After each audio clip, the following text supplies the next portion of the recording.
వివిధ దినపత్రికల్లో ఏ వార్తలు ప్రధాన అంశాలుగా నిలిచే వార్తల విశ్లేషణలో చూద్దాం. ముందుగా సాక్షి దినపత్రికలో ఉన్నటువంటి ప్రధాన వార్తలు చూసుకున్నట్లయితే విద్యకు ఇవ్వండి మినహాయింపు, విద్యాభివృద్ధి రుణాలకు ఎఫ్ఆర్బిఎం పరిమితి నుంచి మినహాయింపు ఇవ్వండి. కేంద్ర మంత్రి నిర్మలా సీతారామన్కు సీఎం రేవంత్ రెడ్డి విజ్ఞప్తి. విద్యారంగం సమగ్ర అభివృద్ధికి 30,000 కోట్లు వెచ్చిస్తున్నట్టుగా వెల్లడి అంటూ విద్యకి ఇవ్వండి మినహాయింపు ఒక ప్రధాన వార్తని హెడ్లైన్లో మనం చూడవచ్చు. అయితే ఢిల్లీ పర్యటనలో ఉన్న ముఖ్యమంత్రి నిన్న నిర్మలా సీతారామన్ను కలవడం జరిగింది. విద్యపై చేస్తున్న వ్యయాన్ని అభివృద్ధికి చేస్తున్న పెట్టుబడిగా భావించాలని వినతి. రేవంత్ విద్యారంగంపై పెడుతున్న శ్రద్ధకు కేంద్ర మంత్రి ప్రశంసలు. రాష్ట్రానికి ఐఐఎం మంజూరు చేయాలని కేంద్ర విద్యాశాఖ మంత్రిని కోరిన సీఎం. నవోదయ కేంద్రీయ విద్యాలయాల ఏర్పాటుపైన నివేదన. సోనియాతోను భేటీ అయ్యారు. రైజింగ్ విజన్ డాక్యుమెంట్ అందజేశారు. ఇక చూడొచ్చు కేంద్ర మంత్రి నిర్మలా సీతారామన్ తోటి ముఖ్యమంత్రి రేవంత్ రెడ్డి.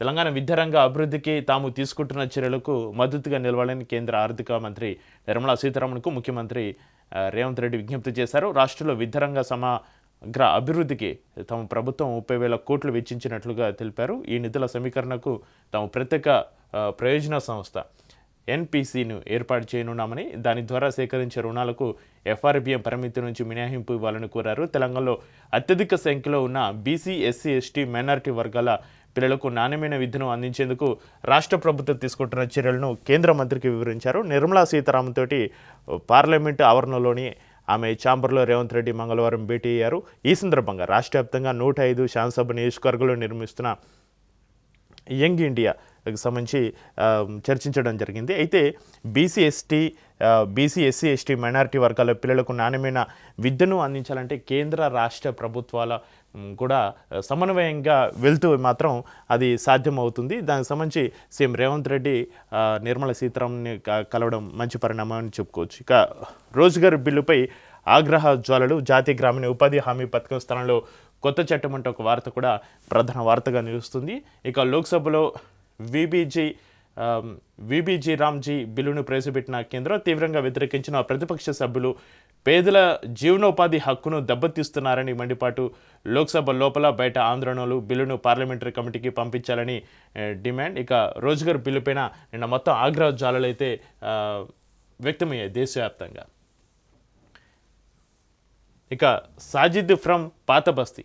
ఆస్ట్రేలియా ఉగ్రవాది హైదరాబాద్ దూద్ బౌలి వాసి అంటూ సాజిద్ ఫ్రమ్ పాత బస్తీ అంటూ ఒక వార్త కూడా ప్రధాన వార్తగా హెడ్లైన్లో నిలుస్తుంది. అయితే నిన్న ఫిలిప్పీన్స్లో ఆస్ట్రేలియాలోని సిడ్నీలో ఉన్న బాండీ బీచ్లో యూదుల లక్ష్యంగా విచక్షణ రహితంగా కాల్పులు జరిగినాయి.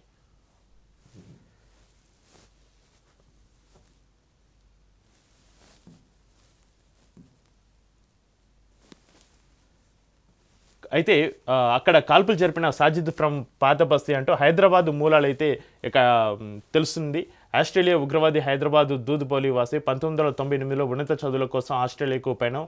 1999లో యూరోపియన్ మహిళతోటి వివాహం, అక్కడే స్థిర నివాసం. 2022లో ఆస్తుల విక్రయం కోసం చివరిసారిగా భాగ్యనగరానికి రాక. పెద్ద కుమారుడు నవీద్తో కలిసి యూతులపైన తాజాగా ఉగ్రదాడి.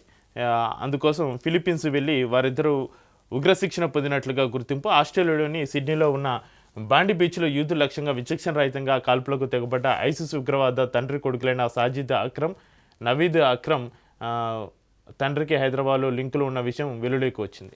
అయితే దానిపైన సాజిద్ అసలు హైదరాబాదు వాసి మూలాలు ఎలా అనేది కూడా అక్కడ ఎన్ఐ అధికారులు దర్యాప్తు చేపట్టారు. ప్రపంచ ఫుట్బాల్ దిగ్గజం లియోనెల్ మెస్సీ అనిత అంబానీతోటి కలిసి వంతర్ను సందర్శించిన లియోనెల్ మెస్సీ అంటే ఒక వార్త ప్రధాన వార్త నిలుస్తుంది. అయితే ప్రపంచ ఫుట్బాల్ దిగ్గజం లియోనెల్ మెస్సీ అనంత అంబానీ స్థాపించిన వన్యప్రాణి పరిరక్షణ, పునరావాస మరియు సంరక్షణ కేంద్రమైన వంతరను సందర్శించారు. ఈ కేంద్రంలో సనాతన ధర్మం ప్రకారం ఆశీస్సులు కోరుతూ కార్యక్రమాలు సాంప్రదాయక విధానంలో ప్రారంభమవుతాయి. దీని ద్వారా ప్రకృతి పట్ల పూజ్య భావం, అన్ని జీవరాశుల పట్ల గౌరవం వ్యక్తమవుతుంది. మెస్సీ సందర్శనలో ఈ సాంస్కృతిక విలువలు ప్రతిబింబించాయి. ఈ సాంప్రదాయ హిందూ ఆచార విధానాలలో పాల్గొనడమే కాకుండా వన్యప్రాణులను పరిశీలించడంతో పాటుగా కేర్ గివర్స్ సంరక్షణ బృందాలతోటి సంభాషించారు. ఈ సమయంలో అతని నిరాడంబరత, మానవీయత విలువలు అందరికీ వెల్లడయ్యాయి. వన్యప్రాణి సంరక్షణ పట్ల అతని నిబద్ధతను, అభిప్రాయాలను అనంత్ అంబానీ తోటి వారు పంచుకున్నారు. మెస్సీతో పాటు అతని ఇంటర్ మియామి సహచరులు లూయిస్ సువరెజ్, రెడ్రిగో డి పాల్కు సాంప్రదాయ విధానంలో జానపద సంగీతం ఆశీస్సులు, పవిత్రతకు చిహ్నంగా సంరక్షించబడిన పెద్ద పులులు, ఏనుగులు, శాకార జీవులు, సరీసృపాలు మరియు పెంపుడు జంతువులకు నిలయమైన వంతర్లో గైడెడ్ టూర్లో పాల్గొన్నారు. ఇక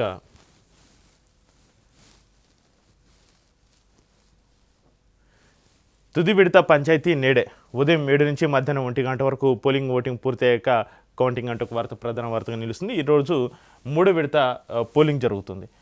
అయితే తుది విడత పల్లెపూరుకు సర్వం సిద్ధమైంది. బుధవారం ఈరోజు జరుగుతున్న 3వ విడత పంచాయతీ ఎన్నికలతో రాష్ట్రంలో పల్లెపూరు ముగినుంది. ఉదయం 7 గంటల నుంచి మధ్యాహ్నం 1 గంట దాకా పోలింగ్ ఉంటుంది. పోలింగ్ ముగియగానే ఏజెంట్ల సమక్షంలో బాక్సులకు సీలు వేస్తారు. మధ్యాహ్నం 2 గంటల తర్వాత ఓట్ల లెక్కింపు మొదలుపెట్టి ఎన్నికైన సర్పంచ్ వార్డు సభ్యులను ప్రకటిస్తారు. అదే రోజు ఉప సర్పంచ్ ఎన్నిక కూడా ఉంటుంది. ఏదైనా కారణం వల్ల వాయిదా పడితే మరుసటి రోజు ఆ ఎన్నికను నిర్వహిస్తారు. 3వ దశ ఎన్నికలో భాగంగా 3,752 సర్పంచ్ పదవులకు 12,652 మంది, 28,410 వార్డులకు 75,725 మంది నామినేషన్లు దాఖలు కానీ ఏకగ్రీవమైన స్థానాలు మినహాయించి పోటీ పడుతున్నారు. ఇక మంగళవారం పోలింగ్ కేంద్రాలకు ఎన్నికల సామాగ్రి చేరుకుంది. సాయంత్రం కల్లా పోలింగ్ సిబ్బంది చేరుకున్నారు. బ్యాలెట్ బాక్సు నుంచి బందోబస్తు వరకు అన్నీ పక్కగా ఉండేలా ఆ జిల్లాలో అధికార యంత్రాంగం జీరో ఎర్రర్ విధానాన్ని అనుసరిస్తుంది. మంగళవారం సాయంత్రం కల్లా మొత్తం పోలింగ్ స్లిప్ల పంపిణీ పూర్తి చేసినట్టుగా ఎస్సీసీ వెల్లడించింది. ఎన్నికలు ప్రశాంతంగా జరిగేలా పోలీసులు పటిష్ట బందోబస్తు ఏర్పాటు చేశారు. ఎన్నికల నిర్వహణలో ఎక్కడ ఎలాంటి లోపాలు తలెత్తకుండా రాష్ట్ర ఎన్నికల కమిషనర్ రాణి కుమైదిని ఎప్పటికప్పుడు పర్యవేక్షణ చేస్తున్నారు. ఇక 3వ విడతలో ఇలా అంటే ఒక టేబుల్ కూడా ఇవ్వడం జరిగింది. నోటిఫై చేసిన మండలాలు 182, నోటిఫై చేసిన పంచాయతీలు 4,159, వార్డులు 36,452, పోలీస్ స్టేషన్లు 36,483, ఫేజ్ 3 ఓటర్ల సంఖ్య 53,06,395, పురుషులు 26,01,861, మహిళలు 27,04,394, ఇతరులు 140 ఉన్నారు. ఇక ఇదే ఉపాధి డిమాండ్ ఆధారిత పథకాన్ని సరఫరా ఆధారితంగా మార్చుకోవడం సరికాదు. ఇది 73వ రాజ్యాంగ సవరణను ఉల్లంఘించడమే. విబిజీ రామ్జీ బిల్లుపైన సామాజికవేత్తలు నిపుణులు మండిపడుతున్నారు.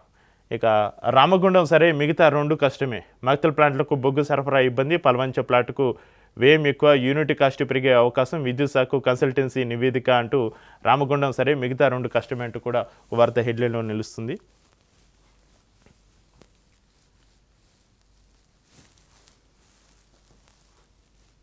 ఇక 5 ఏళ్ళు $5 బిలియన్ భారత్ జోర్డాన్ మధ్య ద్వైపాక్షిక వాణిజ్యం వచ్చే 5 ఏళ్ళలో $5 బిలియన్ చేరుకోవాలని ప్రధాని మోడీ ఆకాంక్షించారు అంటూ ఒక జాతీయ వార్త ప్రధాన వార్త నిలుస్తుంది. ఇక ప్రాణాలు తీసిన పొగమంచు, యమునా ఎక్స్ప్రెస్ వేపై పొగమంచు కారణంగా పలు వాహనాలు ఒకదానికొకటి ఢీకున్నాయి. 13 మంది మృతి చెందారు. ఇక ఈడీ ఛార్జ్షీట్ స్వీకరించడం. నేషనల్ హెరాల్డ్ కేసులో కాంగ్రెస్ పార్టీ అగ్రనేతలు సోనియా, రాహుల్ గాంధీతో పాటు మరో 5గురికి ఊరట లభించింది. నిన్న ఈడీ ఛార్జ్షీట్ స్వీకరించలేమంటూ నేషనల్ హెరాల్డ్ కేసుకు సంబంధించిన వార్త ప్రధాన వార్త నిలుస్తుంది. వాళ్ళు మెంటలోళ్ళు, ప్రధాని మోడీతో చర్చించిన విషయాలు బయటకు చెప్పిన వాళ్ళు మెంటలోళ్ళు అంటూ కేంద్ర మంత్రి కిషన్ రెడ్డి మండిపాటు. ఇక కెమెరాన్ గ్రీన్కి ఐపీఎల్ సంబంధించి కెమెరాన్ గ్రీన్కు 25.20 కోట్లు ఐపీఎల్ 2026 మినీ వేలంలో ఆస్ట్రేలియా ఆల్రౌండర్ కెమెరాన్ గ్రీన్ను కోల్కతా నైట్ రైడర్స్ అత్యధిక ధర 25.20 కోట్లకు సొంతం చేసుకుంది. వేలం చరిత్రలో అత్యధిక ధర పలికిన విదేశీ ఆటగాడిగా అతను రికార్డు సృష్టించారు. కరీంనగర్కు చెందిన పేరల అమన్ రావును రాజస్థాన్ రాయల్స్ 30 లక్షలకు తీసుకుందంటూ ఒక వార్త ప్రధాన వార్తగా నిలుస్తోంది.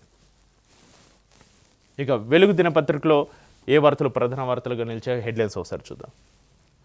ఇక కుర్రాలపై కోట్ల వర్షం, చెరో 14.2 కోట్లు పలికిన ప్రశాంత్ వీర్, కార్తిక్ శర్మ అంటూ ఒక వార్త హెడ్లైన్ నిలుస్తుంది. 25.2 కోట్లతోటి Australia star Cameron Green record. IPL 2026 season mini వేలను Australia allrounder Cameron Green jackpot కొట్టాడు.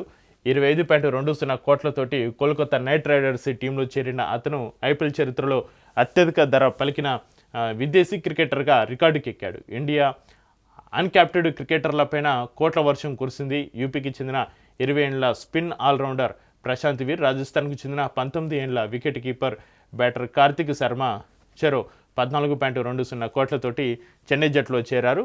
మెగా లీగ్లో ఎక్కువ ధర పలికిన అన్క్యాప్టెడ్ క్రికెటర్లుగా చరిత్రకెక్కారు.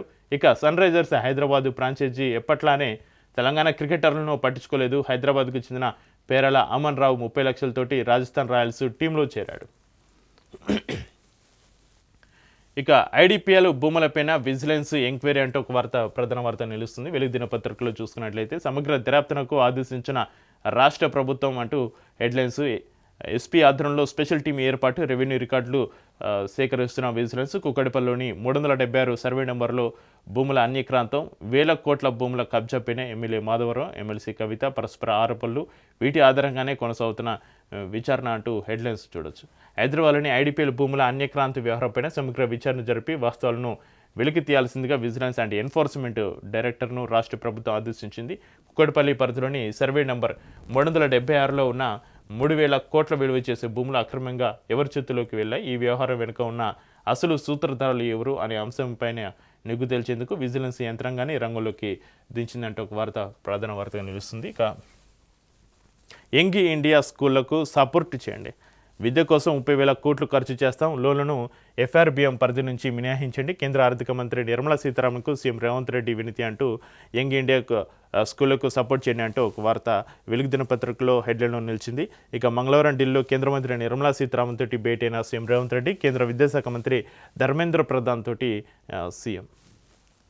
ఇక నిధుల సేకరణకు ప్రత్యేక కార్పొరేషన్ ఏర్పాటు చేస్తామని వెల్లడి. యంగ్ ఇండియా స్కూల్స్ మోడల్పై నిర్మలా ప్రశంస, స్పెషల్ కార్పొరేషన్ వివరాలు ఇవ్వాలని సూచన. కేంద్ర విద్యాశాఖ మంత్రి ధర్మేంద్ర ప్రధాన్తోనూ సీఎం రేవంత్ భేటీ. హైదరాబాద్లో ఐఐఎం ఏర్పాటు చేయాలని విజ్ఞప్తి. 200 ఎకరాల భూమి సిద్ధంగా ఉందని వెల్లడి. 9 కేంద్రీయ 16 నవోదయ విద్యాలయాలు కేటాయించాలని వినతి అంటూ ఈ వార్తకు సంబంధించి హెడ్లైన్స్ చూడొచ్చు. తెలంగాణ విద్యా అభివృద్ధికి సహకారం అందించాలని కేంద్ర ప్రభుత్వాన్ని సీఎం రేవంత్ రెడ్డి కోరారు. ప్రభుత్వం ప్రతిష్టాత్మకంగా చేపడుతున్న యంగ్ ఇండియా ఇంటిగ్రేటెడ్ స్కూళ్లు, ఇతర ఎడ్యుకేషన్ ప్రాజెక్టులకు తీసుకునే రుణాలను ఎఫ్ఆర్బిఎం పరిధి నుంచి మినహాయించాలని విజ్ఞప్తి చేశారు. రాష్ట్రానికి ఐఐఎం కేంద్రీయ నవోదయ విద్యాలయాలకు కేటాయించాలని విన్నవించారు. ఈ మేరకు మంగళవారం పార్లమెంట్లో కేంద్ర ఆర్థిక మంత్రి నిర్మలా సీతారామన్, విద్యాశాఖ మంత్రి ధర్మేంద్ర ప్రధాన్ తోటి సీఎం రేవంత్ రెడ్డి సమావేశమై వినతి పత్రాలు అందజేశారు.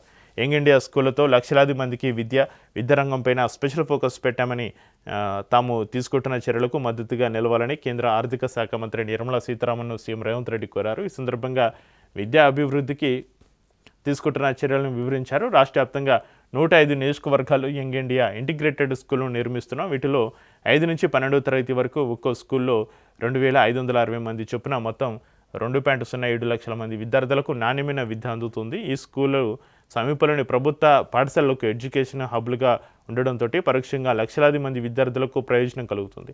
అత్యాధునిక వసతులు, ల్యాబొరేటరీలు, స్టేడియాలతో నిర్మించే ఈ యంగ్ ఇండియా స్కూళ్ల నిర్మాణానికి 21,000 కోట్లు ఖర్చు అవుతుంది. అలాగే రాష్ట్రంలోని జూనియర్, డిగ్రీ, టెక్నికల్ కాలేజీలు, ఇతర ఉన్నత విద్యా సంస్థలు, ఆధునిక ల్యాబ్లు, ఇతర మౌలిక వసతుల కల్పనకు మరో 9,000 కోట్లు ఖర్చు చేయనున్నాం. మొత్తంగా రాష్ట్రంలోని విద్యారంగ అభివృద్ధికి 30,000 కోట్లు ఖర్చు అవుతుంది.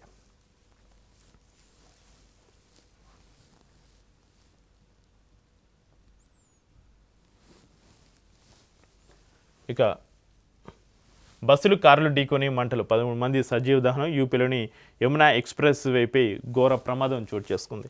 ఇక మరో 43 మంది ప్రయాణికులకు గాయాలు. పొగమంచు కారణంగా ఒకదానికొకటి ఢీకున్న వెహికల్స్, మంటలు అంటుకునే వెహికల్స్ దగ్ధం, పూర్తిగా కాలిపోయిన డెడ్ బాడీలు గుర్తించేందుకు DNA శాంపిల్స్ సేకరణ అంటూ ఒక వార్త ప్రధాన వార్తగా అన్ని దినపత్రికలో నిలుస్తుంది. ఇక జనవరి 3 నుంచి టెట్, రాష్ట్రంలో టీచర్స్ ఎలిజిబిలిటీ టెట్ పూర్తి స్థాయి షెడ్యూల్ రిలీజ్ అయింది. జనవరి 3 నుంచి 20 వరకు ఆన్లైన్లో పరీక్షలు నిర్వహించనున్నట్టుగా స్కూల్ ఎడ్యుకేషన్ డైరెక్టరేట్ మంగళవారం ప్రకటించింది. మొత్తం 9 రోజుల పాటు 15 స్టేషన్లో ఎగ్జామ్స్ ఉండనున్నాయి. ప్రతిరోజు 2 షిఫ్ట్లో ఎగ్జామ్స్ కొనసాగుతాయంటూ ప్రధాన వార్త నిలుస్తుంది. ఇక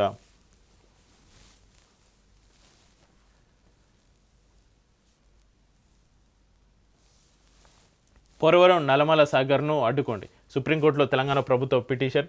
అనుమతులు లేకుండానే ఏపీ ప్రాజెక్టును చేపడుతున్నది. గోదావరి ట్రిబ్యునల్ వరద జలాల ఆధారంగా నీళ్లు కేటాయించలేదు.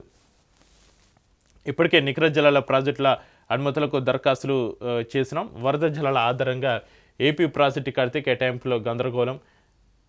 పిఎఫ్ఆర్ క్లియరెన్స్లు లేకుండానే డీపర్ తయారీకి టెండర్లు కర్ణాటక, మహారాష్ట్రను ఏపీ ప్రేరేపిస్తుందని వాదన. పనులు చేపట్టకుండా ఏపీని అనుమతులు ఇవ్వకుండా కేంద్రాన్ని ఆదేశించాలని విజ్ఞప్తి అంటూ ఒక వార్త. పోలవరం నల్లమల సాగర్ను అడ్డుకొని అంటూ హెడ్లైన్స్ మనం చూడొచ్చు. మెంటలోళ్ళు లీక్ చేశారు, ప్రధానితోటి మీటింగ్ విషయాలు బయటకు చెప్తారా అంటూ కిషన్ రెడ్డి ప్రశ్నిస్తున్నారు. అక్కడ జరిగింది ఒకటైతే మీడియాకు వేరే చెప్పారు, వాళ్ళు ఎవరో చెప్తే చర్యలు తీసుకుంటామని వార్నింగ్. ఇటీవల ప్రధాని నరేంద్ర మోడీతోటి తెలంగాణ బీజేపీ ఎంపీల సమావేశానికి సంబంధించిన విషయాలు లీక్ కావడంపైనే కేంద్ర మంత్రి కిషన్ రెడ్డి ఫైర్ అయ్యారు. మీటింగ్లో చర్చించిన విషయాలు బయటకు చెప్పవద్దని మోడీ స్వయంగా ఆదేశించారని తెలిపారు. అయినా ఎవరో మెంటలోళ్ళు అక్కడ జరిగింది ఒకటైతే మీడియాకు వేరుగా చెప్పారని పేర్కొన్నారు. వాళ్ళు ఎవరో చెప్తే చర్యలు తీసుకుంటామని హెచ్చరించారు. మంగళవారం ఢిల్లీలోని తన అధికార నివాసంలో క్రీడలకు సంబంధించిన అంశాలపైన కిషన్ రెడ్డి ప్రెస్ మీట్ నిర్వహించారు. అనంతరం ఆయన చిట్ చాట్ చేశారు. సింగరేణి సీఎండీగా కృష్ణ భాస్కర్ పూర్తి అదనపు బాధ్యతలు అప్పగించిన ప్రభుత్వం అంటూ ఒక వార్త ప్రధాన వార్త నిలుస్తుంది. అయితే సింగరేణి సీఎండీగా కృష్ణ భాస్కర్ వచ్చారు. ఇక 7 బ్లాక్ రిపేర్లకే 1700 కోట్లు, మేడిగడ్డ మరమ్మతులకు భారీగా ఖర్చు అవుతుందని ప్రభుత్వం ఆందోళన. ఆ బ్లాక్ను పునాదుల నుంచి తొలగించి కొత్తగా నిర్మించాలంటున్న ఎక్స్పర్ట్స్. వాటర్ డైవర్షన్కు కాపర్ డ్యామ్ అవసరం. సింకేటివ్ ఫైల్స్ను తొలగించలేని పరిస్థితి. వాటి ప్లేస్లో షీట్ ఫైల్స్ వాడితే ఎలా ఉంటుందన్న యోచన ఎటు తేల్చుకోలేక ఇరిగేషన్ అధికారులు అయోమయంలో ఉన్నారు. కాళేశ్వరం ప్రాజెక్టులో భాగమైన మేడిగడ్డ బ్యారేజ్ మరమ్మతులకు భారీగా ఖర్చు అవుతుందని ప్రభుత్వం ఆందోళన చెందుతుంది. కుంగిపోయిన 7 బ్లాక్ రిపేర్లకే 1700 కోట్ల దాకా ఖర్చు అవుతుందన్న అంచనాలతోటి తలపట్టుకుంటుంది. కాళేశ్వరంలో కీలకమైన మేడిగడ్డ బ్యారేజీ 7 బ్లాక్ 2023 అక్టోబర్ 21న 5.5 మీటర్ల మేర కుంగింది. National Dam Safety Authority SDSA నిపుణులు వచ్చి పరిశీలించి రిపేర్లు చేయడానికి కొన్ని గైడ్లైన్స్ నిర్దేశించారు. అందులో భాగంగానే ప్రభుత్వ పూణేకు చెందిన Central Water and Power Research Station CWPRSతో మేడిగడ్డ, అన్నారం, సిందిల్లా బ్యారేజ్ల వద్ద టెస్టులు చేయిస్తున్నది అంటూ 7 బ్లాక్ రిపేర్లకే 1700 కోట్లు ఖర్చు అవుతుందంటూ ఒక వార్త ప్రధాన వార్తగా నిలుస్తుంది. ఇక లోక్సభ ముందుకు VBG రామ్జీ బిల్లు సభలో ప్రవేశపెట్టిన కేంద్ర గ్రామీణాభివృద్ధి మంత్రి శివరాజ్ సింగ్. గాంధీ పేరు తొలగింపైన ప్రతిపక్షాలు మండిపాటు. వెల్లోకి తీసుకొచ్చిన కాంగ్రెస్, ఇతర పార్టీ నేతల నిరసనలు. బిల్లును పార్లమెంటరీ ప్యానెల్ పరిశీలనకు పంపించాలని డిమాండ్. ఇక్కడ చూడొచ్చు, పార్లమెంట్ ఆవరణలో గాంధీ విగ్రహం వద్ద ప్రతిపక్షాలు ఆందోళన వ్యక్తం చేస్తున్నాయి. ఇక ఢిల్లీ పొల్యూషన్ పైన ఎంపీ నిరసన. దేశ రాజధాని ఢిల్లీలో రోజురోజుకి పెరుగుతున్న వాయు కాలుష్యం పైన పెద్దపల్లి ఎంపీ గడ్డం వంశీకృష్ణ వినూత్నంగా నిరసన తెలిపారు. పొల్యూషన్ నియంత్రణకు పర్యావరణ రహిత రవాణా వ్యవస్థలే మార్గమని అన్నారు. తాను స్వయంగా డిజైన్ చేసిన ఎలక్ట్రికల్ బైక్ పైన ఆయన మంగళవారం పార్లమెంటుకు వచ్చారు. ఇక ఆస్ట్రేలియా కాల్పుల ఘటనతో హైదరాబాద్కు నో లింక్ అంటూ వార్త ఇక్కడ ప్రధాన వార్తగా నిలుస్తుంది. అయితే నిన్న మనం ఒక వార్తనైతే చూసాం. ఆస్ట్రేలియా కాల్పుల ఘటనతో హైదరాబాద్కు చెందిన మూలాలు ఉన్నాయి. ఎవరైతే కాల్పులు జరిపారో సాజిద్ అక్రమ్ అనే వ్యక్తికి. అయితే ఇక్కడేమో ఈ పేపర్లో మన ఆస్ట్రేలియా కాల్పుల ఘటనతో హైదరాబాద్కు no link DGP Shivadhar Reddy వెల్లడించారు. సిటీకి చెందిన సాజిద్ 27 ఏండ్లుగా ఆస్ట్రేలియాలోని నివాసం. యూరోపియన్ మహిళతోటి పెళ్లి, 2 పిల్లలు ఆస్ట్రేలియన్లే. తండ్రి చనిపోయినా ఇక్కడికి రాలేదు. 2022లో చివరి విజిట్.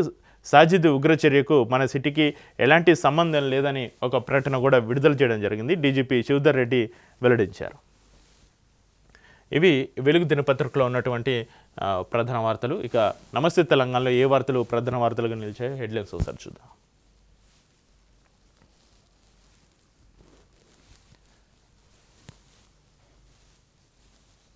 కాంగ్రెస్ దాదాగిరిపై దండు కట్టిన పల్లె అంటూ వార్త హెడ్లైన్ నిలుస్తుంది. బెదిరింపులకు వెరవక బరిగీసి పోరు అంటూ బీఆర్ఎస్ శ్రేణులపై నిప్పు కర్రలతోటి దాడి. ఓటమిపైతోటి చెలరేగిన కాంగ్రెస్ గుండాలు. సర్పంచ్ ఎన్నికల్లో గెలిస్తే వదిలిపెట్టబోమంటూ వార్నింగ్. వరంగల్ జిల్లా చెరువు కొమ్మతండలో ఉధృత పరిస్థితి. ఇక వరంగల్ జిల్లా చెరువు కొమ్మతండలో సోమవారం రాత్రి నిప్పుల కర్రలతోటి బీఆర్ఎస్ నాయకులపైన దాడి చేస్తున్న కాంగ్రెస్ గుండాలు అంటూ ఇక్కడ మన వార్త ప్రధాన వార్త చూడొచ్చు. అధికార పార్టీ ఆగడాలపైన తిరగబడ్డ ఊరు. పంచాయతీ ఎన్నికల్లో సరికొత్త రికార్డులు. ఉరిమే ఉత్సాహంతో బీఆర్ఎస్కు జై. ప్రజల తీర్పుతోటి కాంగ్రెస్ కక్కా వికలం. పరాజయంతోనే అసహనం, ఆక్రోశం. అందుకే ఓటర్లకు ఎమ్మెల్యేల బెదిరింపులు. నేడు సర్పంచ్ ఫైనల్స్. తుది దశ పంచాయతీ పొరకు ఏర్పాట్లు. 3752 సర్పంచ్ స్థానాలకు 12652 మంది అభ్యర్థులు బరిలో ఉన్నారు. ఇప్పటికే 2 దశలో కాంగ్రెస్కు షాక్ తగిలింది. స్థానిక పొర్లు కాంగ్రెస్ గుండాయిజం పైన పల్లెలు తిరగబడుతున్నాయి. ఫ్యాక్షన్ తరహా దాడులతోటి పల్లెలో భయానక వాతావరణం సృష్టిస్తున్న మూకలపైన ప్రజలు మరలబడుతున్నారు. మంత్రులు ఎమ్మెల్యేల అండలతోటి అడ్డు అదుపు లేకుండా ద్వితీయ శ్రేణి నాయకత్వం రెచ్చిపై దౌర్జన్యకాండ సాగిస్తున్న గ్రామాలు ఎక్కడా విరవడం లేదు. అత్యయత్నాలు, దాడులు, కేసుల పేరుతోటి జరుగుతున్న దౌర్జన్యాలను జట్టు కట్టి తిప్పుకొడుతున్నాయి. మొదటి 2 విడతలో ప్రజాబలంతో బీఆర్ఎస్ జాతరతోటి అంత ఉత్సాహం నెలకొనగా దండుగమారి హస్తాన్ని పాత్ర వేస్తున్నాయి. ఈ క్రమంలో పట్టు జారుతున్న పల్లెలను చూసి సీఎం రేవంత్ రెడ్డి, మంత్రులు, ఎమ్మెల్యేలు కాకా విక్లమే చంపేస్తామని బెదిరిస్తూ తమ అక్కసుని వెలగాక్కుతున్నారంటూ ఒక వార్త ప్రధాన వార్తగా నమస్తే తెలంగాణలో మనం ఈ వార్త చూడొచ్చు. ఇక కొరత తీర్చలేక కొత్త డ్రామా, క్యూలు, పంపిణీ వైఫల్యాలు కనిపించొద్దని యూరియా యాప్నకు సర్కార్ స్కెచ్ అంటూ 2 ఏళ్లుగా ఎరువుల కొరతతోటి రాష్ట్రం విలువల రైతుల పడిగాపులు, ఎటు చూసిన చెప్పుల లైన్లు, కాంగ్రెస్ సర్కార్ పైన తీవ్ర విమర్శలు, వైఫల్య ముద్ర, బుకింగ్ పేరుతోటి నిలువరించేందుకు పన్నాగం, సాంకేతిక సమస్యల మాటన తప్పించుకునే కుట్ర జరుగుతుందంటే ఒక వార్త, కొరత తీర్చలేక కొత్త డ్రామా అంటూ ఒక వార్త ప్రధాన వార్తగా హెడ్లైన్లో నిలుస్తుంది. అవసరమైన యూరియా ఇవ్వలేక రైతులను హింసిస్తున్న కాంగ్రెస్ ప్రభుత్వం ఇప్పుడు తమ వైఫల్యాలను కప్పిపుచ్చుకునేందుకు యాప్ డ్రామాను తెర మీదకు తెచ్చింది. రైతులు 2 ఏళ్లుగా యూరియా కోసం ఎరువులు దుకాణాల వద్ద రాత్రి పగలు ఎండ వాన అనే తేడా లేకుండా పడిగాపులు కాస్తున్న సంగతి తెలిసిందే. ఇక అక్రమంగా పోలవరం విస్తరణ,